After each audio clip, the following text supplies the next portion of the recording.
ate tebakubuulira nsonga lwaki bakoze summit eyo era ebivaamu tebakubuulira gwe babitwalira tebakubuulira era tebatuwa na lipooti ku bituukiddwako mu summit eyasooka. Geneva Summit tojja kugisanga mu bitongole by'ekibiina ky'amawanga amagatte. Tojja kubisanga mu abasuubuzi WTO. Tojja kugisanga mu World Bank. These are people, human rights activists who come together banoonye eddembe ly'abantu berityoboolwamu mu nsi. Yes, after that babitwalewa. Nze saagala nnyo okukyamukana ku buguumiri naye ng'okubeerawo kwe kibadde kya muwendo kikyenjagala okutuukako bwe ngamba bwe nti kiri tekinjamuukiriza ng'ate okubeerawo kwe kya muwendo. Nkugambye oli kasaayogera ebitamujaamu bwe njogera obubi munsaasiranga. Nkugambye opposition nkoze definition. Opposition si Kyagulanyi. Opposition si NUP. Opposition be bantu ffe abanyiivu abatulugunyiziddwa omulembe guno. Bw'agamba nti agenda gimalawo wakkirize nti ajja kututta tuziike mu nnyanja. That's what it means. Atandise kugula kati Nsibambi agenze. Saagala nnyo kukakkanya bantu bakulu ba bitiibwa. Naye nze buli lw'okola ekintu omuntu omukulu kyatakola, buli lw'okola ekintu omuyivu kyatakola, kakati awo gw'oba wekkakkanyiza wekka. Nsibambi musomesa w'amateeka yandibadde agategeera nnyo okusinga ffe abalala, yagasomesa. Yatanaba kumanya tteeka Oweekitiibwa Byabakama akulira akakiiko k'ebyokulonda bw'amala okulanga obululu etteeka limu essaawa 48 okubanga amaze okutimba byeyalanze mu bigambo ku kibanja kya isi. Yes.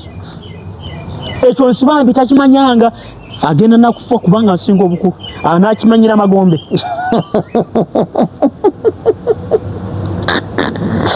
Yatanaba kukimanya kale simple arithmetic. Juzi nali ku magambo wano gatta obululu bw'abantu bwe babawadde ba president 8 oba ba candidate 8 ojja kusanga obululu nga busukka ku 10 obungi. Obululu bwali bugabibwa bwali 10 ku kinnaakyo, obusukka mu 10 bwavaawa. Ekyo Nsibambi akyuse tanakukitegeera kubanga afuuse yero.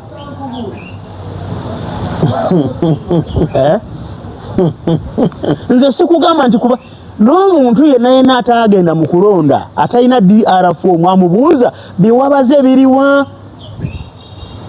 So sikugamba nti yeesimbawo yekka yalina obuyinza obuuza alondesa tibiwabaze biriwa. Kakati omuntu omunamateeka ng'oyo bwe tumujerega nitumuvulunga munaalowooza nti ab'ennaku zino tuli bavumi.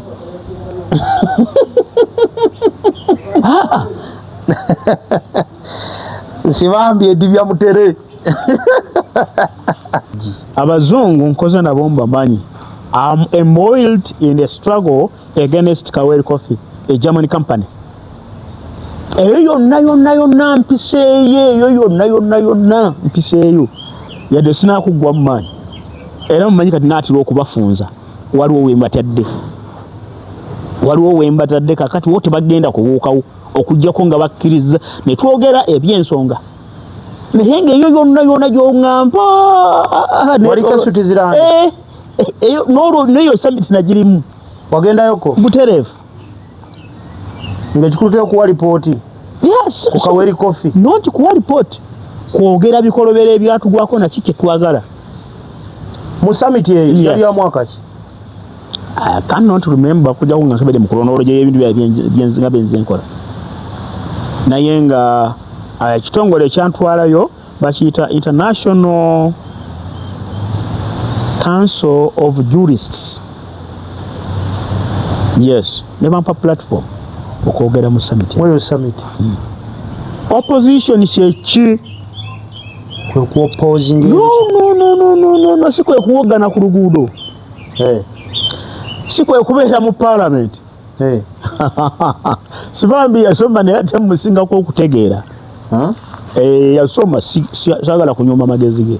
ate omuntu asomesa amateeka kati nze agasoma mangu nkola kikyamu okwogera ekyo naye ate kyova olaba nti abasomesa tusomesa abaana ate naakusinga okuyitira mu grade eya waggulu ng'amazaale ge gasinga agago gwe walina gwe amusomesa. So that is the thing. IQ. Now opposition yagambe tetulina na kamundu tetulina na jinja. Opposition is aggravation.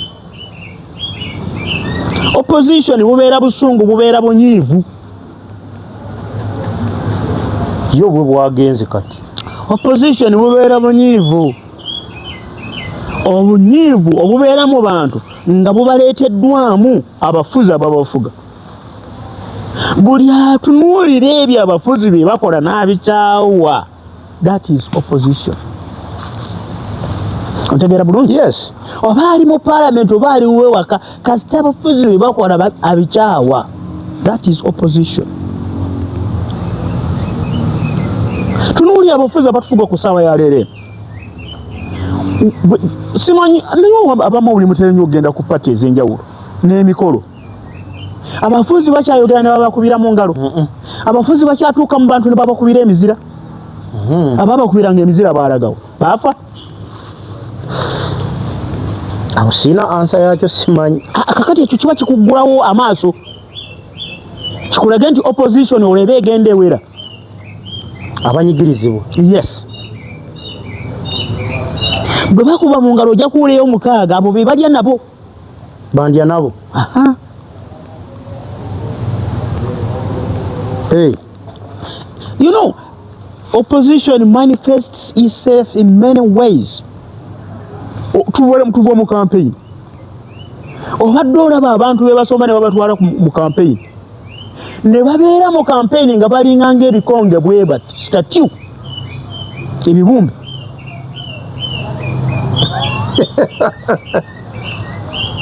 Abo be baba baza okukiyalinga omuntu waabwe.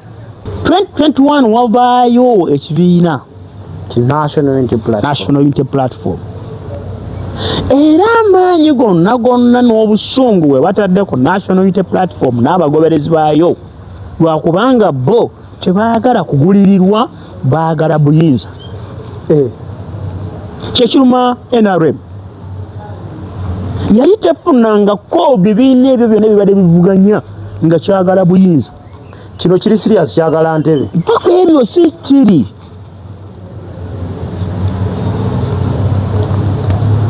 Bangi okebana n'abaana babadde mu race mu kuvuganya. Yes. Kuba president oba mu member of abo mukaaga kuba president. Sente z'abadde bakozesa bale bazijjawa.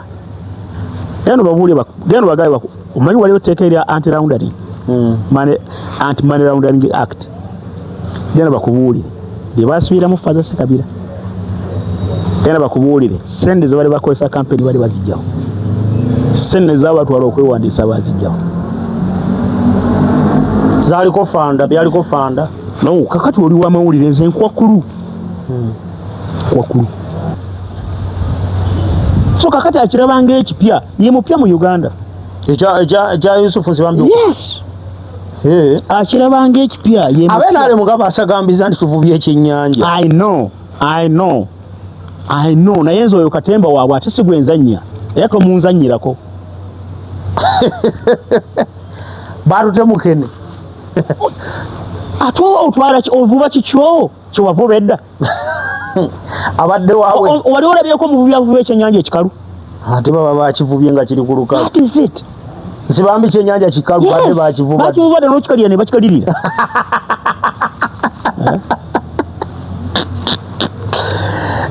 N'akasaati kabunyumidde. Wawulabye ku kifaananyi? Saagala nakulaba naye ngambye tosiraba nk'omuvubi ng'avuba ekyennyanja ekikalu. Sibambi omulaawe yanyumidde mu kasaati. Therefore oyinza ogamba abadde kabuluka ako sikeeko. Yes. Ango yiyo yanyumye dda kitu particularly nze musuubira okuba ng'ali surfacinga mu budde obw'ekisanja kye okutandika kubanga bannayuganda bamulonda overwhelmingly. Kyagulanyi. ng'ekisanja kitandika kitya nga Museveni tannalayira oba abo bakulonda kubeera kwa January most ordinary wano mu Uganda, then nolinda sitting government nemaliriza ekisanja kyayo and then ate gwe nolayizibwa. Kati ke kaseera akatuufu awo gwe nga gwe kolowooza nti mwayinza nze ndowooza era byandibadde okukikola nga kikola mu ngeri y'amagezi yandibadde obwo obudde bwajjiramu n'atubuulira ekikola okuclaiminga obuwanguzi bwe naye sandyagadde akikole before kiba kiri premature naye bw'ajjanga ekisanja kino kiweddeko n'ajjira mu kike ye kyagamba nti yawangula awo kitegeeza constitution alaba akoze kituufu. Yes, aba atambula n'amateeka agafuga eggwanga.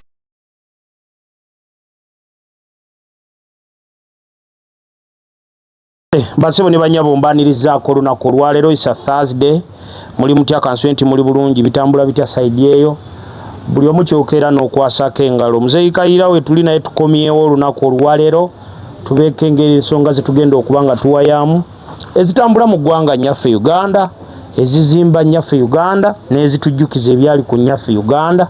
Mwami Kayiira ono wa byafaayo ate muyivu kitegeeza bwe tuba tunyumya naye tuli mu kunyumya n'omuntu omutuufu ayinza otukompeyalingira ku byaliwo ku biriwo ne biki ebiyinza okubaawo.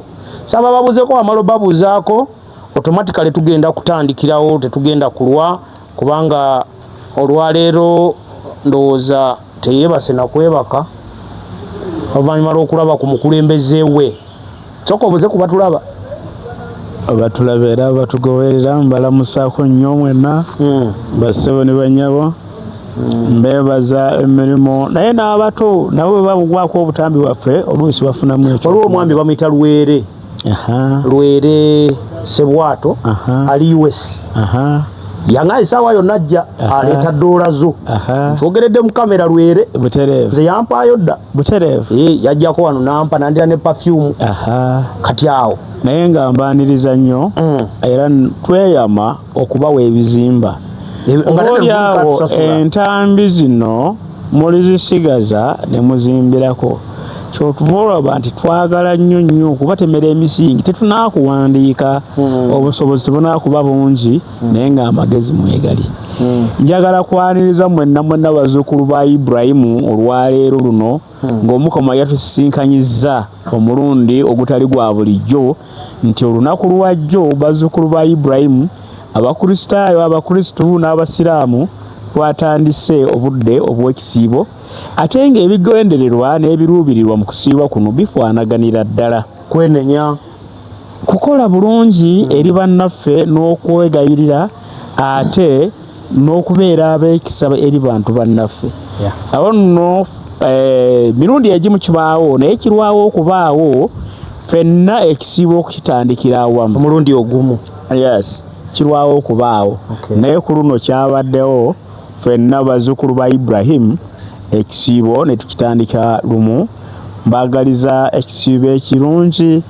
Ekisiibo kino si kubonerera si kubonaabona naye ffe waffe mu Bakaluliki ate tugamba nti bwebudde Katonda bw'ayinamu amakungula ag'ekisa naye ekingi bwebudde Katonda we weegayirira olunaku lumu n'akusonyiirawo n'akuwulirirawo essaala yo n'agyanukula.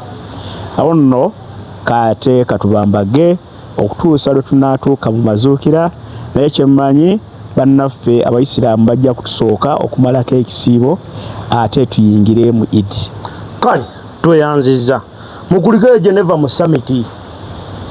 Mu summit nabaddeyo naye nagoberedde luvannyuma nabwabaddewo ebintaataaganya nga tulina olukiiko olutalekeka ate nga nze muwanika waalwo ebimbuuzibwa bingi ng'omulimu gunaatera okuggwa so nemba nga nagenzeeyo oluvannyuma ebigambo nembiwulya nasinze kwagala kuwulya bigambo bya President Robert Kyagulanyi elect byabadde alina okwogera mu lukiiko olwera byayogedde naye nasanyuse nnyo okuwulira ku ddoboozi lye n'okumulabako physical image ye nga olaba tannaba kupowa tannaba kwatika ekyo ekigambo kya Luganda akagambo kakozesa nti ya will resurface when time has come. Kitegeeza ki? Resurface is not surfacing. Kakati tulinga ng'omuntu singa tugambe ekyangu ky'okukubuulira be bantu abawuga. Wali obuzeeko oba okulabako abawuga mwe muwugira mu bino by'amazzi gano agamu agwa pondi zino enjigejinge ez'ekizungu. Naye singa oba ogenze kuwuga mu nnyanja osobola okubbira nga tewali akulaba kukujjako ab'ebyuma. Kakati okubbira bw'omala okulwayo ebbanga ly'omazeeyo ate omala n'odda ku ngulu n'oba ng'olabika. Kakati he is not surfacing, abbidde. Kati ali mu kubbira naye ajja kudda ku ngulu. Kyekigambo ekyangu anaddira mu sitayiro ki kati ate? Era sitayiro zaatera okutambulira mu zibarobadoba sitayiro. Era mujja kuziraba. Tuzirinde party 2. Particularly nze musuubira okuba ng'ali surfacinga mu budde obw'ekisanja kye okutandika. Kubanga bannayuganda bamulonda overwhelmingly. Kyagulanyi. Ng'ekisanja kye kitandika kitya? Nga Museveni tannalayira oba? Abo bakulonda kubeera kwa January most ordinarily wano mu Uganda. Then n'olinda sitting government neemaliriza ekisanja kyayo and then ate gwe n'olayizibwa. Kati ke kaseera akatuufu awo gwe nga gwe kolowooza nti mwayinza? Nze ndowooza era byandibadde okukikola nga kikola mu ngeri y'amagezi yandibadde obwo obudde bwajjiramu n'atubuulira ekikola okuclaiminga obuwanguzi bwe. Naye sandyagadde akikole before kiba kiri immature premature. Naye bw'ajjanga ekisanja kino kiweddeko n'ajjira mu kike ye kyagamba nti yawangula awo kitegeeza Constitution alaba akoze kituufu. Yes, aba atambula n'amateeka agafuga eggwanga lino. Munnayuganda asubire ekiggwe yagoberedde speech mu kwogera kwe ng'ayogera eri olukuŋŋaana lwa summit 2026. Summit eno ebeerawo naye nga bwekugamba ebyobufuzi waliwo ekigambo kye tuyita lobbying. Lobbying kwe kusaka oba okukwana. Okusaka oba okukwana oba okunywana. Summit eno weebeerawo omuntu nga Robert Kyagulanyi afuna emikisa mingi nnyo okunywana, okufuna abanywanyi oba okunyweza abanywanyi. Anyweza baali nabo mu struggle ate n'afuna n'abeeyungako.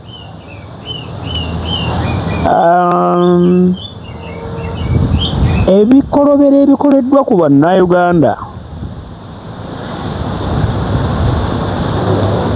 okuva mu 2021 okutuuka olwaleero omuntu yenna atunuulira omusaayi gw'omuntu n'akiyita ekyomuwendo bimunyiiza. Naye mulimu abantu bangi atunuulira omusaayi oguyiika ate nga tegunaakumukanga n'atunuulira ne langi y'omubiri omusaayi ogwo oguyiika mwe guva. Kati nga ow'ekikanga ekyo ng'alina langi z'omubiri egimu nga omusaayi gwagyo tagutegeera nga gw'abantu. Naye omuntu yenna atunuulira omusaayi oguyiika nga guva mu fuleemu ey'omuntu ne bw'oba wajambazza zike omutima gwe gwekanga. Oba ontegeera bulungi nampuliriza n'antegeera? Tugende bajja tutegeera.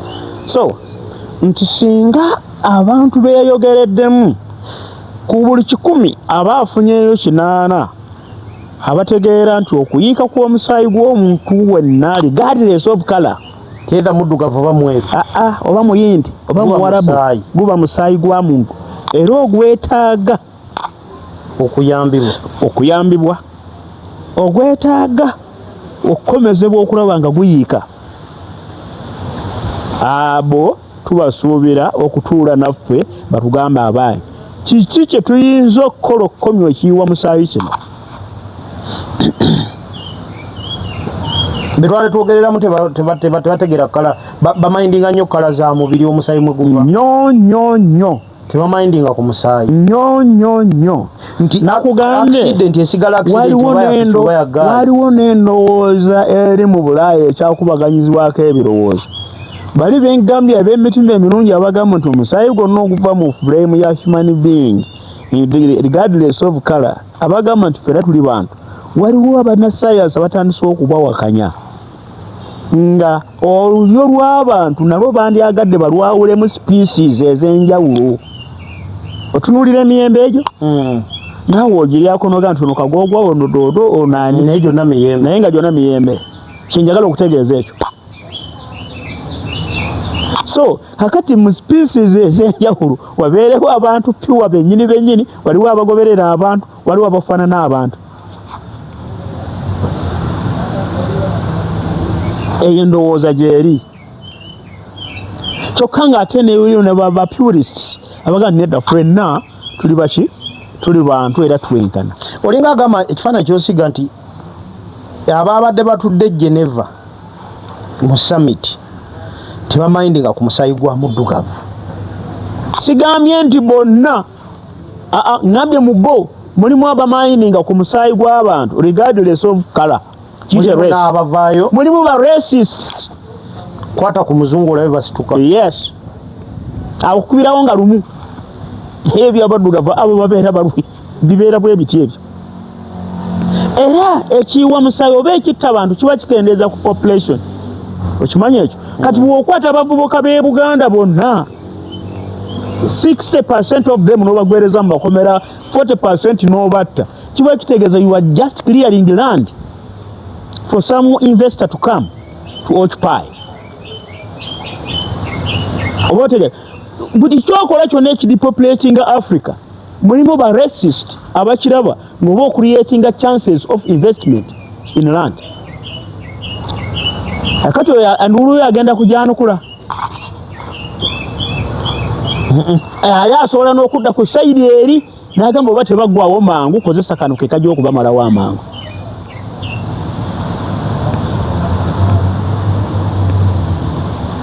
Yes, this is how it works.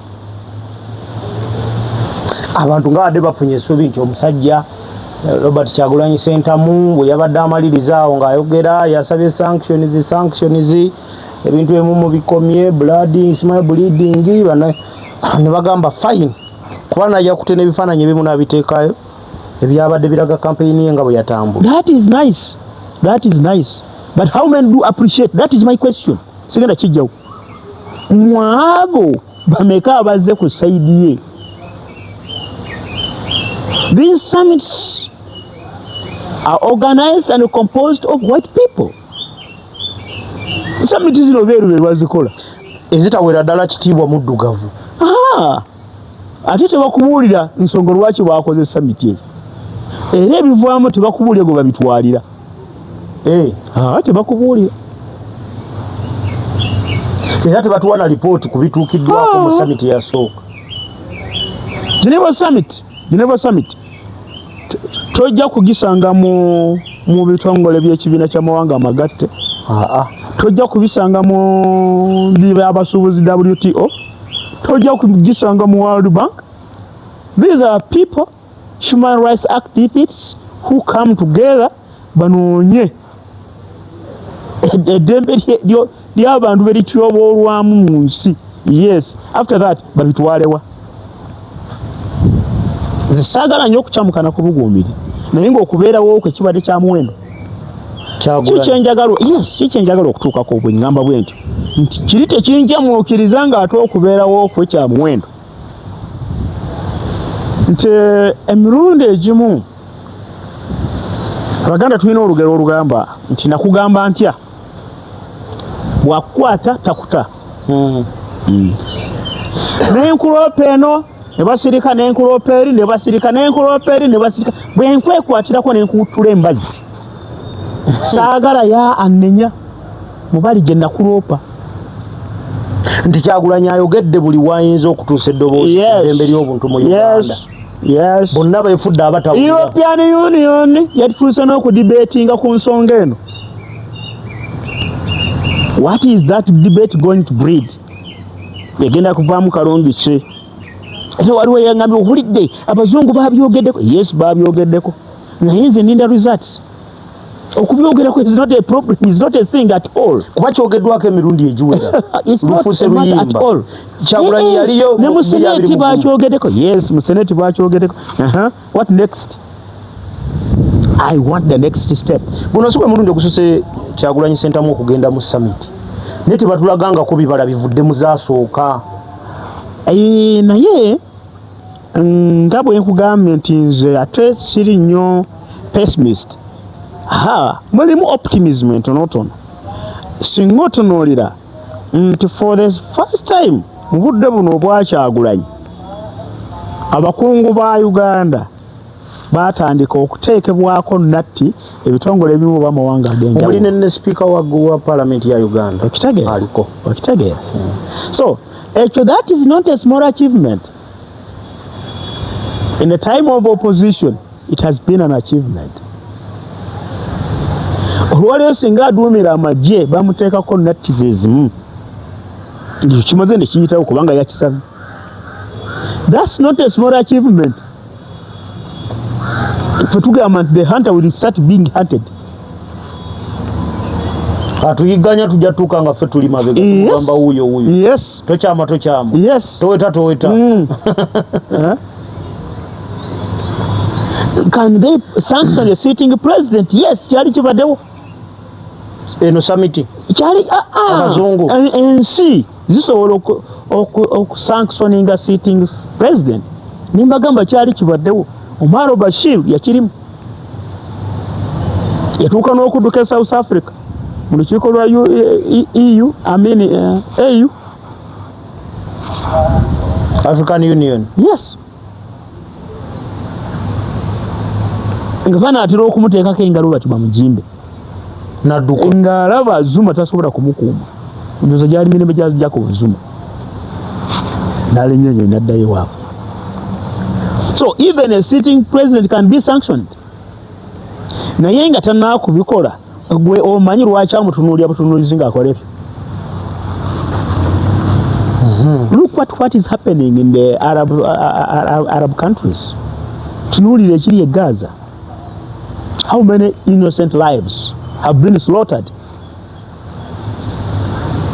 Kiri kye nagambye bw'okubira enduuluyo yatunuulira nti okuyiwa kw'omusaayi kw'abantu gwenkana. Twali wano mu mirembe gya Oyito Ojoko nga tuwa n'oludalo lwa 885 886. Abantu baawalirizibwanga okuziika emirambo gy'abamagye. Oyito Ojoko yali amaze okuwa ekiragiro ng'amagye ge we gasanga omulambo gw'omusirikale wa gavumenti gattawo abantu 100. Yali woda ya Oyito Ojoko. Yes. Bejibe bisatu bijja kugwa. Don't tell me nti ono mukyalo nti ono kaana kakadde bo balina kubala 10 buli musirikale omu. Awo mu 82-83 olutalo we lwattira ennyo abantu mu bitundu ebyo ebya Kiboga, Luweero na Kaseke. Emyaka egyo gyali gyakabi nnyo. Ate n'ab'omunsiko baali bamaze okuweza amaanyi. Abo bagitta ne giwera egy'amagye ga gavumenti. So abantu abalijja okwewonya kiri kyenkugambye okujja okubatta ekizizi ababanga basigadde abatali balwanyi nga bagezaako okulaba ng'emirambo gya gavumenti kubanga gyo gyabeeranga mu uniform nga bagiziika. If not that begyabanga emingi nga bajambula kubanga they could not be identified by their faces.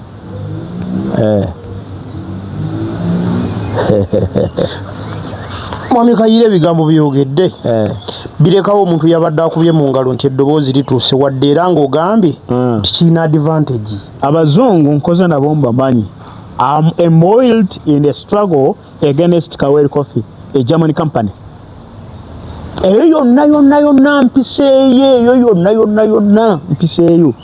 Yadde sinaakugwa mu maanyi. Era mumanyi kati naatera okubafunza. Waliwo wembatadde kakati wo tebagenda kubuukawo okuggyako nga bakkiriza ne twogera eby'ensonga. Naye ng'eyo yonna gy'oŋŋamba. Wali kasuti ziranga? N'eyo summit nagirimu. Wagendayoko? Butereevu. Ng'ekikulu okuwa lipooti? Yes. Ku Kawere Coffee? Not kuwa lipooti. Kwogera bikolobera ebyatugwako na kiki twagala. Mu summit eyo yali ya mwaka ki? I cannot remember kujja nga nkebere mu chronology y'ebintu byenzinga benzenkola. Naye nga ekitongole ekyantwalayo bakiyita International Council of Jurists. Yes, ne bampa platform okwogera mu summit. Oyo summit.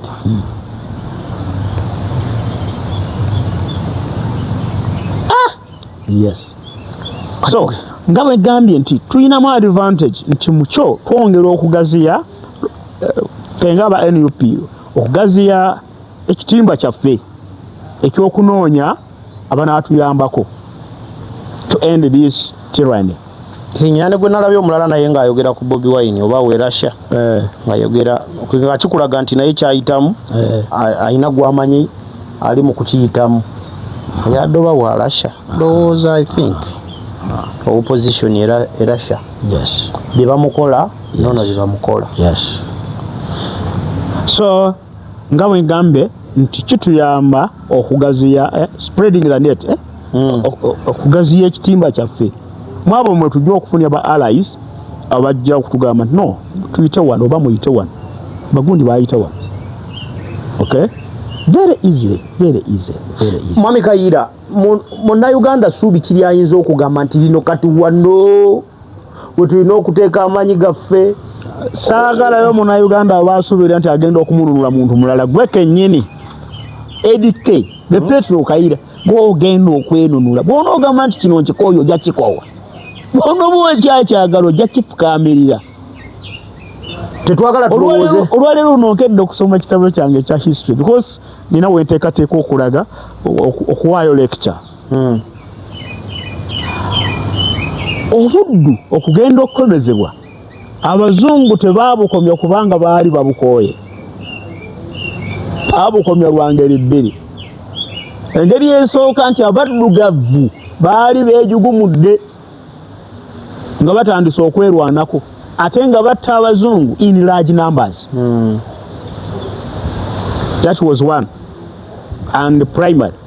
Secondly, baali bamaze okukola amakolero nga bagaggawadde nga batuuse ne mu industrial revolution batandise okukola ebyuma ebikola emirimu. Ne bagamba bw'ogatta kiri ekyokuba nti batutta nnyo n'ogatta ekyokuba nti tumaze okufuna ebyuma ebikola emirimu katubalekeyo ewaabwe. Omanye eggwanga libayita Liberia mu Africa wano. Eryo eggwanga terina nannyiniriro era teryafugibwako matwale. Abazungu Abamerika baalabanga abaddugavu babasuseeko obungi bwe banaabalekayo bajja kuba nambalinga abeeru bajja kusinga abeeru obungi ate babasinge n'amaanyi. Ne basalawo ne bakola etteeka eryali ly'okuzza abaddugavu mu Africa tubazeewa babajja Congo babajja Angola babajja Senegal Burkina Faso wona babajjangayo. Okay, babazeewa bagamba tugende tuyiikiriza abali eyo mu Africa tujjeko ekitundu kimu tubateekewo. So abadiporting bane babaleeta e Liberia. USA ya Liberia era tojja kusanga mu manyaga abaddugavu mu Liberia. Bwe baamala emyaka egyo 12 gye baamala nga bimeka eyo baafunanga mu manya ga kizungu era kalukyeze eno mu baddugavu tebanyina Liberia tewali azimanyi tewali azijjukira. Kitegeeza Mwami Kayiira kitutuusa ku Kyansibambi kyeyayogedde opposition wano e Uganda ku Mwami Museveni nga tukyalowooza nti tugenda tumunyenyenyenye tumuggyeko tetulina lugendo. Opposition kyeki? Kwe kuopposing? No, si kwe kuwogana ku luguudo. Si kwe kubeera mu parliament. Sibambi yasoma naye ate musingako okutegeera.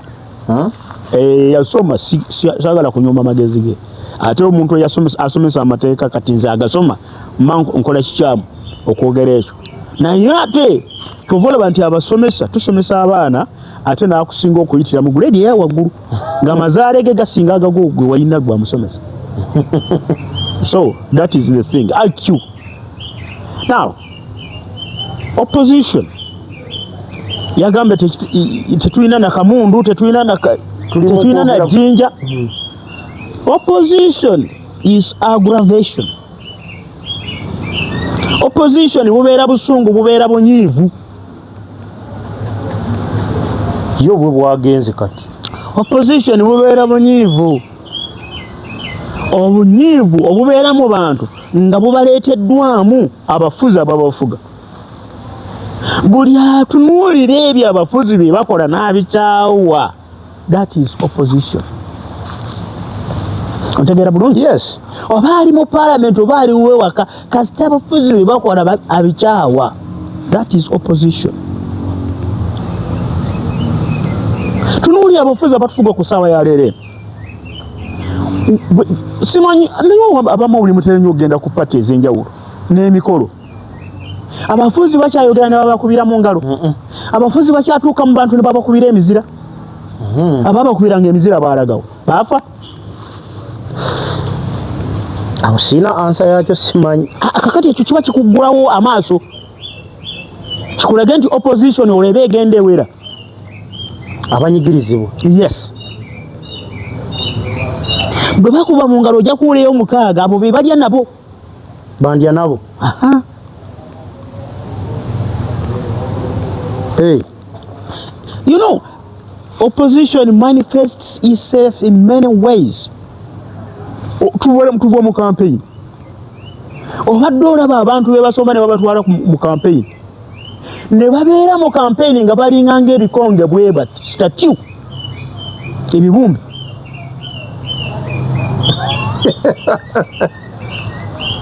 Abo be baba bazo okukiyalinga omuntu waabwe. It was in Kabale here, Western Uganda. Abasajja baatuluka mu lukomera ne badduka nga bamaze okulya omuceere. Babasimbako mukomewo tetujja kudda ffe tukuse mukomewo twabawadde t-shirt zaffe. I don't know whether you get my point. I understand. So kati bw'otandika okwekiina nti tewali opposition nzenzi ate bwebanga ddala okirese bwotyo mu open blanket mansanyuka nnyo. Kuliriza ku bigambo bino bya atulaba bino bigambo bye bimu ku Apollo Nsibambi yayogedde eri ne bannamawulire nga yakamaliriza bw'ati okwegatta ku kibiina ky'NRM. Ogamba Nuupu nti baagiba ate ng'osaba byabakama nti tuwe empapula ze wagattirako eggwe ezizo ziruwa. Sookoleeta ezizo ogenda nti wafunye obululu 3,000 mu zooni. Kakati oli buno akakaaga yabugyewa naye ogamba oli ndaga akakaaga gye wabugattire gwe wali okola ki baagobawo ejenti wo. Kakati ebyo byonna bye twagala okukakkanya. Bwe nayogera ne Pulezidenti Museveni nga n'akalutikana baawo bwe twogedde ne ndaba nti Museveni gwe nali manyi si ye Museveni oli yennyini ng'omuntu awuliriza alina think tank yeebuuza ekitali eno waffe twegulumiza bwegulumiza. Mbadde nsaba bannayuganda mututegeere ffe abasaze eddiiro nga bwe mukiyita ne tujja mu NRM tukkiriza nti eri tewaliyo mu waaka okugjako okuteeka abantu mu mbiranye ne politics ebyo byobufuzi. Bwe yasinkana wa Museveni kyenakugamba saagala nnyo kukakkanya bantu bakulu babitiibwa naye nze buli lwokola ekintu omuntu omukulu kyatakola buli lwokola ekintu omuyivu kyatakola kakati awo gwoba wekakkanyiza wekka. Nsibambi musomesa w'amateeka yandibadde agategeera nnyo okusinga ffe abalala yagasomesa. Yatanaba kumanya tteeka Oweekitiibwa Byabakama akulira akakiiko k'ebyokulonda bw'amala okulanga obululu etteeka limu essaawa 4:48 okubanga amaze okutimba byeyalanze mu bigambo ku kibanja kya isi. Yes. Ekyo Nsibambi takimanyanga, agenda nakufa kubanga asinga obukulu, anakimanyira Magombe.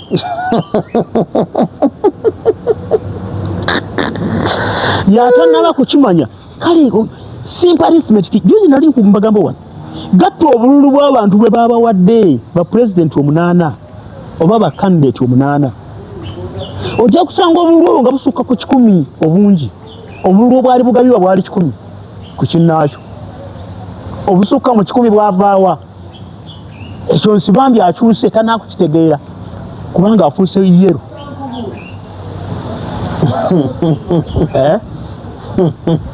Nze sikugamba nti kuba n'omuntu yenna atagenda mu kulonda atalina DR4 mwamubuuza biwabaze biriwa. So sikugamba nti yeesimbawo yeka yalina obuyinza obuuza alondesa ti biwabaze biriwa. Kakati omuntu omunamateeka ng'oyo bwe tumujerega ni tumuvulunga munaalowooza nti ab'ennaku zino tuli bavumi.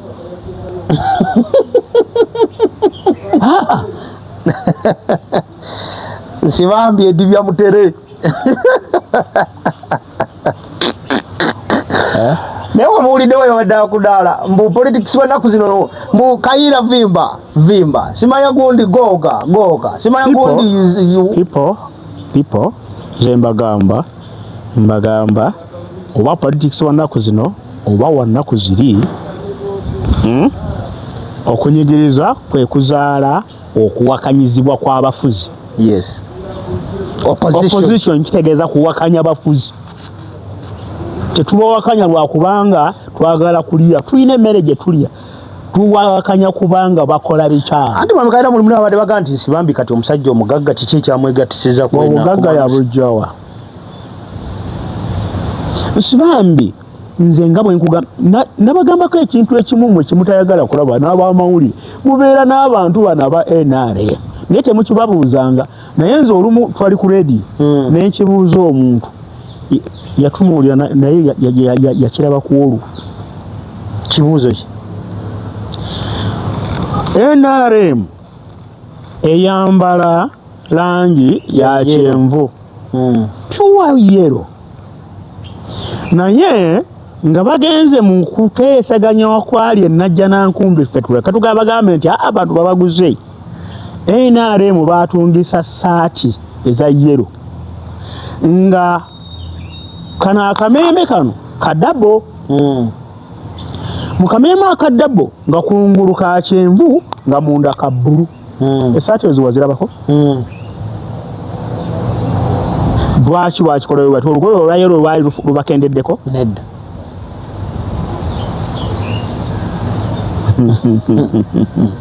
Okyo mulimu ebintu bye mulaba ne mubibuusa amaaso.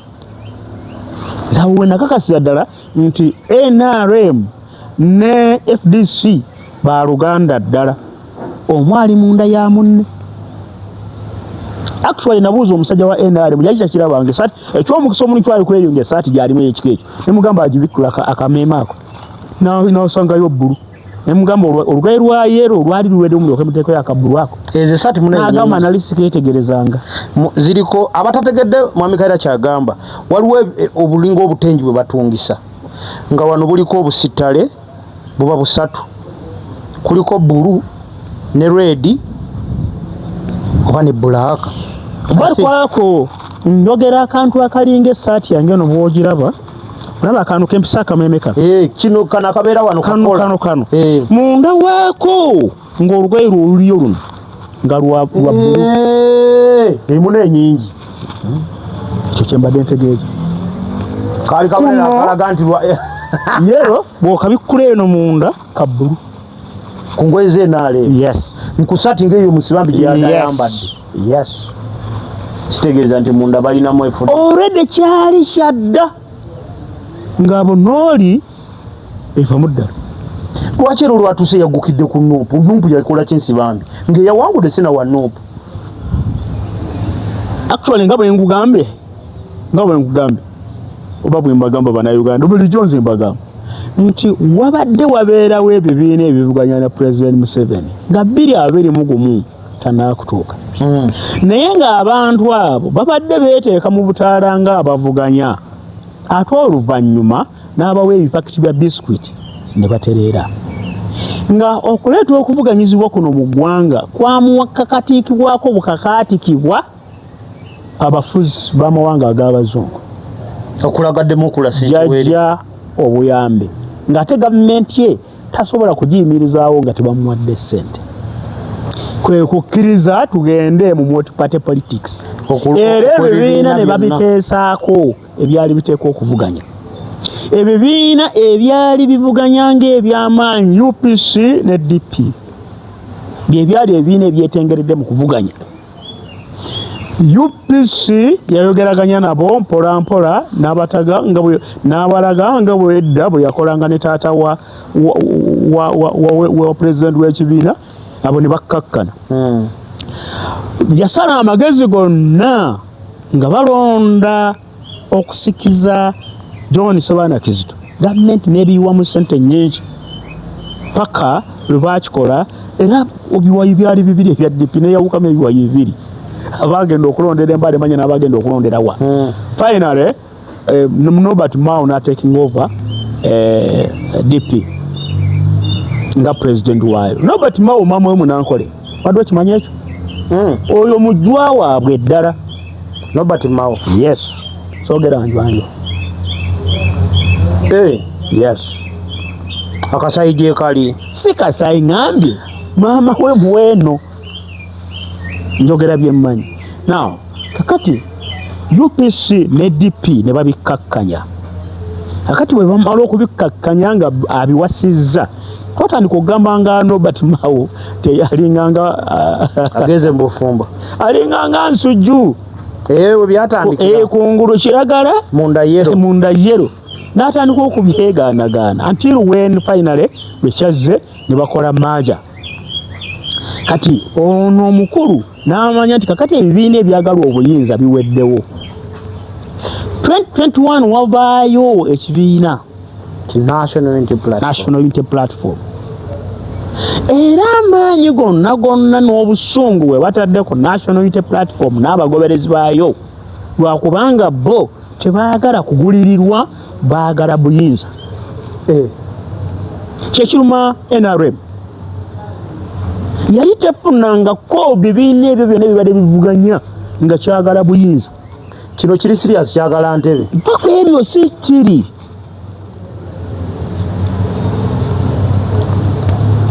Bangi okebana n'abaana babadde mu race mu kuvuganya. Yes, kuba president oba mu member of abo omukaaga kuba president sente zobadde bakozesa bale bazijjawa. Gano babuulye gano bagaye omanyi waliwo etteeka erya anti-laundering anti-money laundering act. Gano bakubuulire lye basuubiramu Faaza Ssekabira. Gano bakubuulire sente zobadde bakozesa kampeni bale bazijjawa. Sente z'abatwala okwewandiisa bazijjawa. Zaaliko fanda byaliko fanda. No, kakati oli wa mawulire nze nkwakulu. Kwakulu. Okay? Okugenda kwansi bambi mu gwe lwaki amaanyi gonna bagassa kwono n'amagye gonna ne gatweiringa omuntu omu. Kitegeeza Mwami Museveni kyayogedde kigenda tuukirira kyeyawandiika mu bbaluwa yafuluma olwokuna lwa wiiki eri nti opposition tagirinaawo. Nze nkugambye sisobola kukkiriziganya na kintu kya buswavu ng'ekyo oba kya busirusiru. Nkugambye oli kasaayogera ebitamujaamu bwe njogera obubi munsaasiranga. Nkugambye opposition nkoze definition. Yes. Opposition si Kyagulanyi.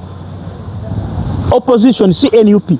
Opposition be bantu ffe abanyiivu abatulugunyiziddwa omulembe guno. Bw'agamba nti agenda gimalawo wakkirize nti ajja kututta tuziike mu nnyanja. That's what it means. Atandise kugula kati Nsibambi agenze. Ogenda kulya n'abalala. Ne waliwo abagamba nti Nsibambi ono ekimu ku byamututte wa Mwami Museveni mbiwulira mu mbu nti ali ku kye bayita safety eby'obugagga bwe. ayagala bamoya akafoofofo bamuwe mundu n'abakuumi URA giwoneraawo abo bali mu mbu ti bw'anaabeera mu kafo konna oba minisita ne bw'anaaba RDC gyali yasite biki byonna bikyasigala biri protected omusolo abe ng'aguwonye. Saagala nnyo kudda ku debates oyo nakugambye that is old history. That is old history. Nsibambi ne banejjana nkombi bonna baali bagenda dda mu NRM. They are just making an open declaration today. Naye mwe abatasobola kubeerowooleza ne mulowooza nti bakikoze kati. Nkuleza akasaati. Naye nkulaga Katonga lwaki yatandikawo? PFF. Lwaki yatandikawo? Nga tebakkiriziganya najja nankumbi enkola nga bali babaguze. Si kutakkiriziganya. Bamala kubalangira ne babyegaana ne kali ffe katubaveeko. Omwali ne Nandala Mafa bisindike tenge lya sente wa Dr. Kizza Besigye n'ali mu gobya. That is it. So kakati akirabanga ekipya ye mupya mu Uganda. Eja Yusuf Nsibambi. Yes. Akirabanga ekipya ye mupya. Abenaale Mugabe asagambiza nti tuvubye ekyennyanja. I know. Naye nze oyo Katemba waabwe ate si gwenzannya. Era tomunzannyirako. Baalutemukene. Ate otwala ovuba kikyo kyewavuba edda. Abadde waawe. Wali olabyeko omuvubi avuba ekyennyanja ekikalu? Ate baba bakivubye nga kiri ku lukalu. That is it. Nsibambi ekyennyanja kikalu badde bakivuba. Bakivuba dda n'okikalira ne bakikalirira.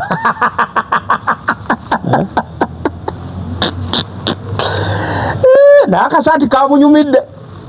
Wawulabye ku kifaananyi? Saagala nakulaba. Naye ngambye tosiraba nk'omuvubi ng'avuba ekyennyanja ekikalu. Sibambi omulaawe yanyumidde mu kasaati. Therefore, oyinza ogamba abadde kabuluka ako sikeeko. Yes. Ango yiyo. Yanyumye dda. So Robert Kyagulanyi alina ebigambo byabadde atugamba mu campaigns. Ng'agamba saagala mutunuulire ffe bannabyabufuzi nga eddagala ly'ebizibu byammwe. Ffe tusooke tutunule ebbwa liriwa, Kamunya aliwa. Gwe kennyini anyigirizibwa gwe eddagala ly'okunyigirizibwa ku. Teri mulala agenda ku. Bannabyabufuzi bajja kubawa ssente bajja kubalekawo naye okunyigirizibwa kwamwe kujja kuba tekuvuddeewo. That statement is big. Bannabyabufuzi bagenda bagulirira. Nsibambi bwe yagenze amasannyalaze ge yatema ne gaddayo ne gayimirira. Yageganye yagayembu yajjawo miti ebiri. Yagatema. Yajjawo meka? Mbu emiri. Awo n'agalekerawo lipu gabuuka. Mbu gyali asite n'ageza ku generator. Gaali ku gyali asite nga waliwo abagakozesa bata transform. So that is okay. Naye nze kyeggamba. Olwa ebizibu by'abantu ba Busiro South byaweddewo.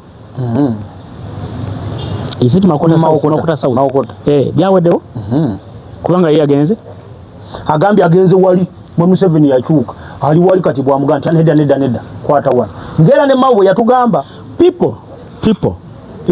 Akati nze ofuwala nze Katonda yankola bwatyo. Era abantu bangi nnyo abakyannemedwa naye ate mikwano gyange abamu bantegeera. Era bwe tutambula bulungi. Naye bw'oba tonaakuntegeera gwe n'oyagala ondowooleze kubanga owazi oyambadde suuti ya bukaddaana n'onsanga mu bigatto byange binniigiina ogenda n'oyogera nga nze nseka.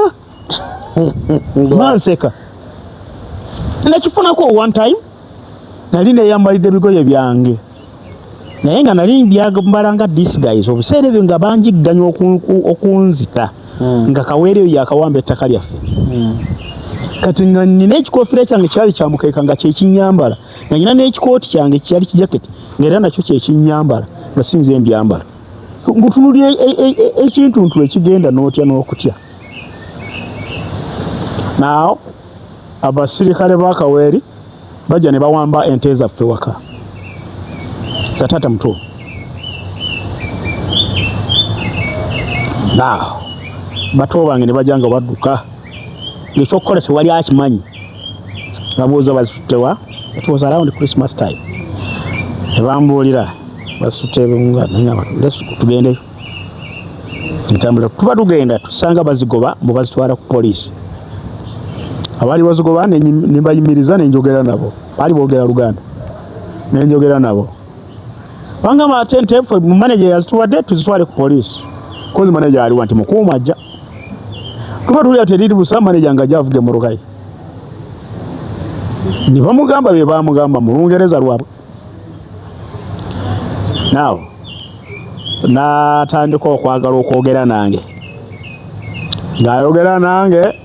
ngayogera ne oli mukozi we foreman babayita foreman ngakukyusize nga nkyusiza mu Luganda gwatalumanyi ngayogera Olungereza ngo ng'akyusa nga nze mpuliriza ng'akyusa time kremu namugamba akakati oba alina kyagamba abeeko kyagamba kakati lwe yajja nalwo yali azunga nalwo mu motoka lwe nayogera oluzungu lwe nayogera yakyusa bukyusa mmotoka ye n'agenda ente n'azirekawo n'abakozi be n'abaleka yali amanyi tolinamu wadde n'aka how are you so kakati nze ojanga weereetera mu buntu mu butaala waggulu nnyo I don't act like that gambe nze omulimu gw'obusomesa gwanshepinga nnyo tusomesa abaana nga kizze kutandika P1 naye tolowooza nti ogenda kuwandiika ku lupapula utawandiikibwangako mu bwongo bwakyo kirina we nkituuza mu kumanya kwakyo yes era bwe wayagala kiyige mangu bulungi tandikiraawo mu kumanya kwakyo whether kirina wrong concept oba correct concept ajja amanyi taata we ye taata maama we ye maama omukazi ayambala bwati ye maama lwaki omuyita maama yiyanza taata ye taata kakati gw'omurisivinganga ali ku zero tosobola kumusomesa tugende eggulu ku lunaku lwa jananiru walulabye okwogera kwa President Museveni nabaddeko nnyo ku TV era nze nabagamba omukulembeze nga President Museveni ng'akyatufuga omuwuliriza illegitimate or legitimate entebe yagyeteekamu kati mbanyi n'okumuwuliriza sikulwagambirawo abambala ebijaketi baba yes obole bakusanga akutema toli awo ekigambo kyekikulu nnyo nnyo eri ensi kuba ye fountain of honor ng'ogyeko okubeera honor is the commander in chief fountain of honor he may not have the honor he is commander in chief he can command yes which command can affect you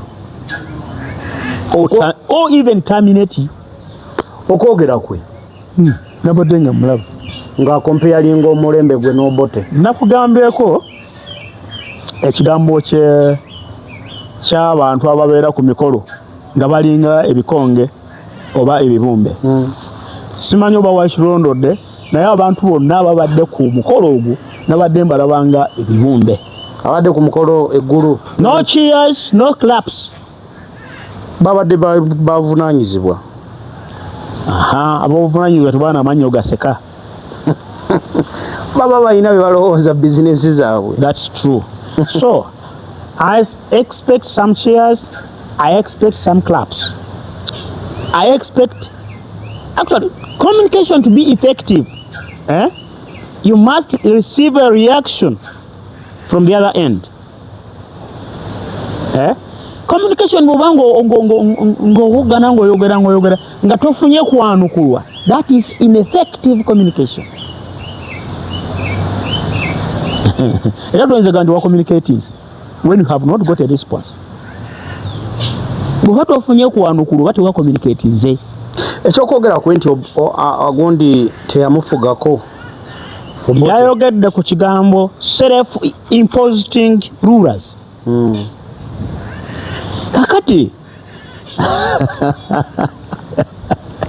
wali abaganda bagambira Sebageya Nnyonyi namunya ali ku nju ate ne bagamba gwe tugenda nnyo tunenya abantu nengamba edikegwe oli musajja mukyamu bengala endala zitunuddewo I'm pointing at you with one finger naye zino zonna zitunulidde ensi yagambye self-imposing rulers. Amin was a self-imposing ruler.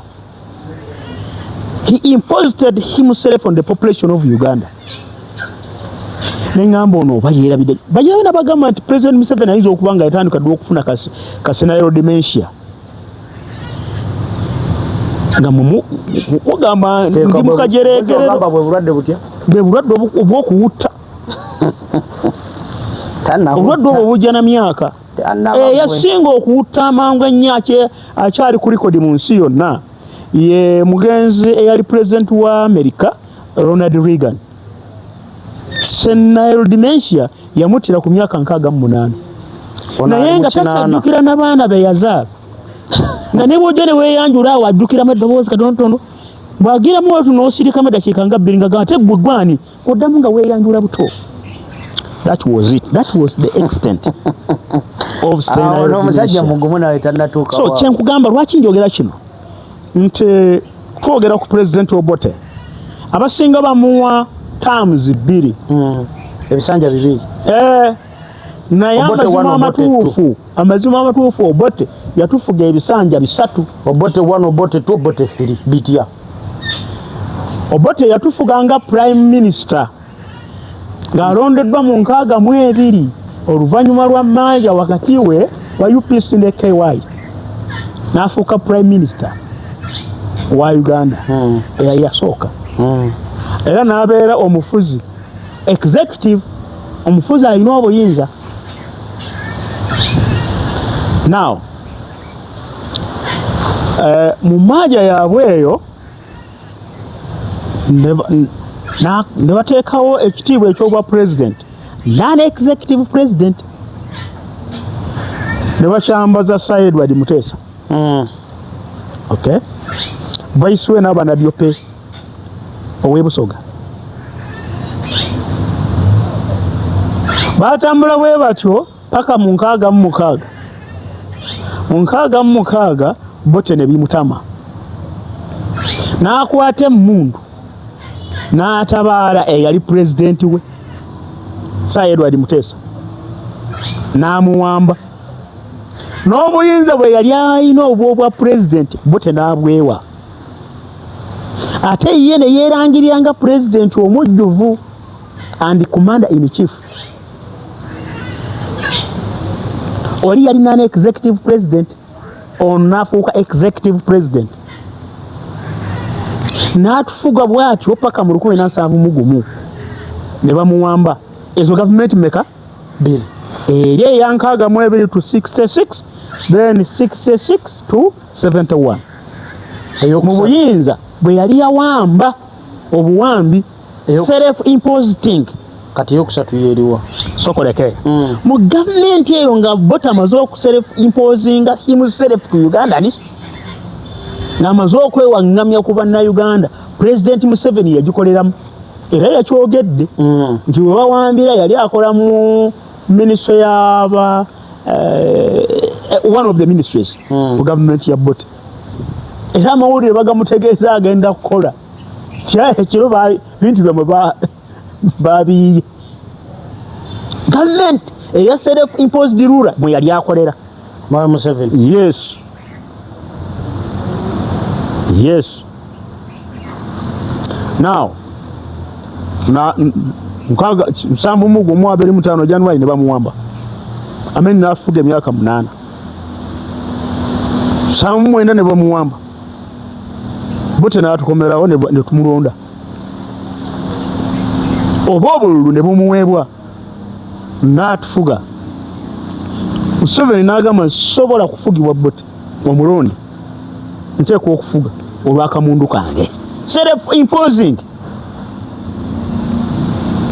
n'akwata akamundu ke n'atusabula wano bannayuganda.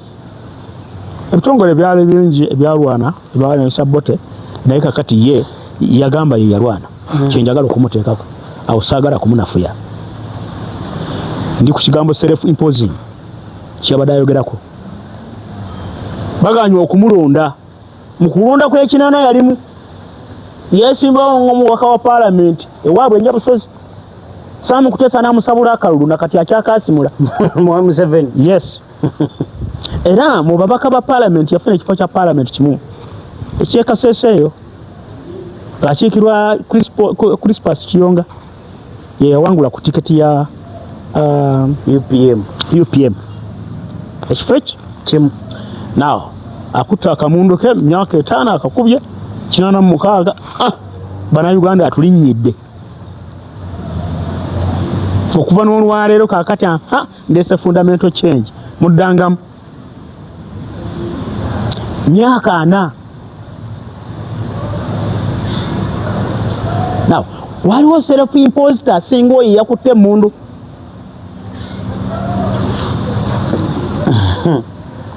so this is why nabaga saagala nnyo kumbuulira nabaddeko ku lutimbe yayogedde ekigambo ekyo namunafuyiza nnyo nenga mbunu ate kukubanga akaddi ekisusse yeerabire n'okwerabira nti yeereeta yekka teyayita mu box yeerabire n'okwerabira nti twakamala okuza olunaku lwa Tara Hester ekabaale wano kuyakuliza mutabani we Tara Hester lwe lunaku lwe bakwatirako emundu bakube gavumenti ennonde